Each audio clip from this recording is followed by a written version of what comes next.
Happy Friday everyone and welcome back to Bach Around the World, as today we travel to one of the most divine and spiritual places on earth, to an ancient city tucked away in some of the tallest mountains on earth, to Kathmandu, Nepal.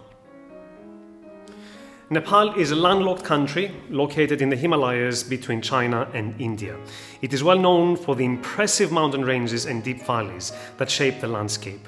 Kathmandu is actually located in such a valley, and flying into its international airport is a hair-raising experience.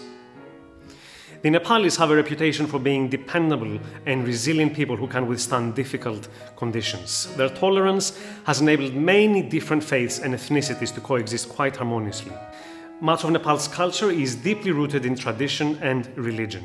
The culture is enigmatic with many religious costumes, rituals, festivals, processions, and local secrets. Kathmandu is a fascinating city, and here it is all about the palaces, the stupas, and the temples.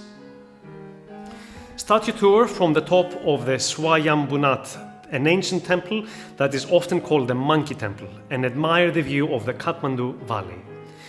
Carry on in the Tamil district, perhaps the most popular part of town, which is best explored on foot, and then dive in with all senses in a local bazaar, feeling the energy of this amazing city to its core. Continue your exploration in Darbar Square or Palace Square. This is where Nepalese kings are crowned. To the north end of Darbar Square, you will find the Taleju Temple, one of the most magnificent buildings to admire in Kathmandu. Complete your tour at the Buddhanath Stupa, undoubtedly one of the best things to do in Kathmandu. Learn about Tibetan Buddhism and be immersed in the energy of this incredible place. Just 13 kilometers drive away, you will find Bhaktapur, also known as the City of Temples, a UNESCO World Heritage Site. There are literally hundreds of examples of traditional Newari architecture here. As you wander the city streets, you will constantly come across breathtaking buildings boasting complex patterns and the classic red brick exteriors. Nepal is world-renowned for its colorful and vibrant festivals. Unless you are planning to climb Mount Everest, which only has a very small window of opportunity in the month of May, I would highly recommend planning your trip to Nepal to coincide with one of the many main festivals here, which will be certain to make your experience more profound and unique.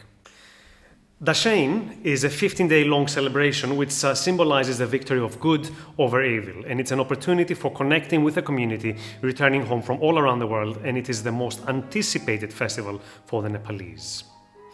Tihar is also a celebration of light and brings social joy amongst the nation.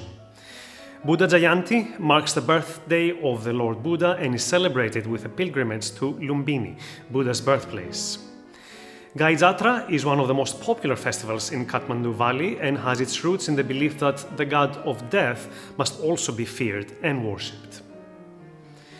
Fagun Purnima is a day when a feast of colors is celebrated and is popular among the whole nation. It is also my favorite.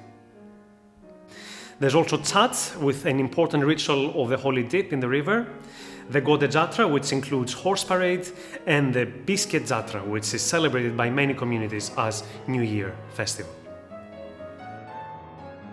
If you ever did want to climb Mount Everest, Kathmandu will be your starting point for your expedition. The climb itself would take about 2 months, and it would bring you back about $100,000, with no guarantee of reaching the peak.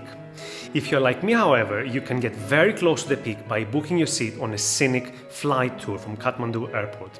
It will take approximately 1 hour, and you will get to circle so close to the peak of Everest that you can almost touch it.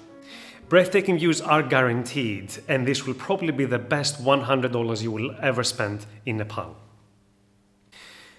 If you have 2 or 3 days spare, make sure to visit Pokhara, the #1 leisure and adventure destination of Nepal. The lakes, mountains, and nature is the perfect place to enjoy a hike and to completely unwind. If you do like hikes, this place is the paradise of mountains. From Pokhara, you can hike the Anapurna, a spectacular 20-day hike that brings you to 5,500 meters, while always being surrounded by some of the highest peaks on Earth, many well above 8,000 meters. But if Everest is still your main obsession, you can do the 2-week base camp trek, which, although admittedly significantly less impressive than the Annapurna hike, will bring you within grasp of the tallest mountain of the planet. And you will also get to reach base camp at 5,380 meters, where all the expeditions to the top start from. Nepal has a very unique food culture, and very much like its location, the tastes are very much a blend of South and East Asian.